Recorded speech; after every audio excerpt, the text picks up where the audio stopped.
ಅದರಲ್ಲೂ ನಮ್ಮ D K Hariprasad ಅವರು ಹೇಳ್ತಾ ಇದ್ದಾರೆ, ಇಲ್ಲ ಸಾರ್ವಜನಿಕ ಸ್ಥಳಗಳಲ್ಲೇ ಓಪನ್ ಆಗಿ ಈ ಒಂದು ನಮೂನೆ ಭರ್ತಿ ಮಾಡಿದರೆ ತಪ್ಪಲ್ಲ.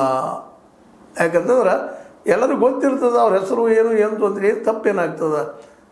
ಇವರು ಒತ್ತು ಕೊಡ್ತಾ ಇರೋದು ಮಸೀದಿಗಳಲ್ಲೇ ಮತ್ತೆಲ್ಲ ಇವರು ಮಾಡ್ತಾ ಇದ್ದಾರೆ ಅಂತೇಳಿ ಮುಸ್ಲಿಮ್ಗಳು ಟಾರ್ಗೆಟ್ ಮಾಡಿ ಇವ್ರು ಮಾತಾಡ್ತಾ ಇದ್ದಾರೆ. ಇವರು ಕೆಲವೊಂದು ಸ್ಲಮ್ ಏರಿಯಾ ಇರ್ತಾವೆ, ಅಲ್ಲಿ ಟೀಚರ್ಗಳು ಹೋಗ್ಲಿಕ್ಕೆ ಆಗೋದಿಲ್ಲ, ಅಂಥಲ್ಲಿ ಹೋಗಿ ಅವ್ರನ್ನೆಲ್ಲ ಪ್ರತಿಯೊಬ್ಬರನ್ನು ಎನ್ಕ್ವೈರಿ ಮಾಡಲಿಕ್ಕೆ ಆಗೋದಿಲ್ಲ. ಅದಕ್ಕೆ ಅವ್ರನ್ನ ಸಮೀಪದ ಒಂದು ಸ್ಕೂಲಲ್ಲೋ ಅಥವಾ ದೇವಾಲಯದಲ್ಲೋ ಮಸೀದಿಯಲ್ಲೋ ಕರೆದು ಕೇಳ್ತಾರೆ, ಏನು ತಪ್ಪು ಅದ್ರೊಳಗೆ ಎಲ್ಲರಿಗೂ ಗೊತ್ತಾಗ್ತದೆ.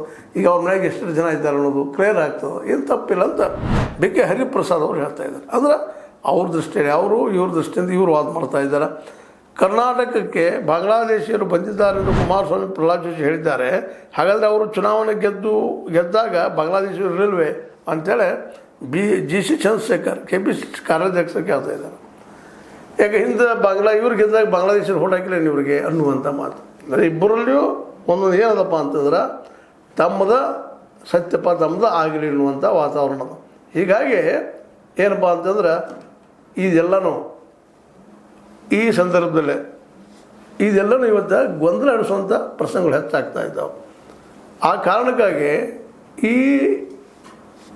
ಈ ಒಂದು SIR ಎಲ್ಲರೂ ಕಣ್ಣಲ್ಲಿ ಒಂದು ತೊಂದರೆ ಕೊಡುವಂಥ ವಿಷಯ ಆಗಿದೆ. ಈ ದೃಷ್ಟಿ ಇಟ್ಕೊಂಡು ಸಹಜವಾಗಿ ಅವರಿಗೆ ಸಮಯ ಹೆಚ್ಚಿಕೊಡ್ರಿ. ಅದರ ಜೊತೆಗೆ ಇನ್ನೂ ಏನಪ್ಪ ಅಂತಂದ್ರೆ ಇವಕ್ಕೆ ಸಹಾಯಕ್ಕೆ ಸರ್ಕಾರ ಅಲ್ಲೆಲ್ಲೇ ಮಾಡಲಿ. ಅವ್ರಿಗೆ ಅವ್ರು ಪ್ರತಿಯೊಬ್ಬರು ಕರೆದ ಕೇಳಿಕೊಂಡು ನೋಡುವಂಥದ್ದಾಗಲಿ, ಗಡಿಬಿಡಿ ಬೇಡ ಅನ್ನುವಂಥ ಮಾತನ್ನು ಈ ನಾಗರಿಕ ಮತ ಕಾವಲು ಸಮಿತಿ, ಅದರಲ್ಲೂ ಮುಖ್ಯವಾಗಿ ಎದ್ದೇಳು ಕರ್ನಾಟಕ ಸಂಘಟನೆ ನೂರ್ ಶ್ರೀಧರ್ ಅವರು ಹೇಳ್ತಾ ಇದ್ದಾರೆ. SIR ಪ್ರಕ್ರಿಯೆಗೆ ಕನಿಷ್ಠ ಆಲೋಚನೆ ತೆಗೆದುಕೊಳ್ಳಬೇಕು.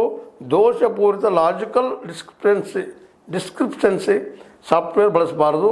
ಬಹಿರಂಗವಾಗಿ ಮುಕ್ತವಾಗಿ ಪ್ರಕ್ರಿಯೆ ನಡೆಯಬೇಕೆಂಬ ವೇದಿಕೆಯ ಹಕ್ಕೊತ್ತಾಯಗಳನ್ನು ಆಯೋಗ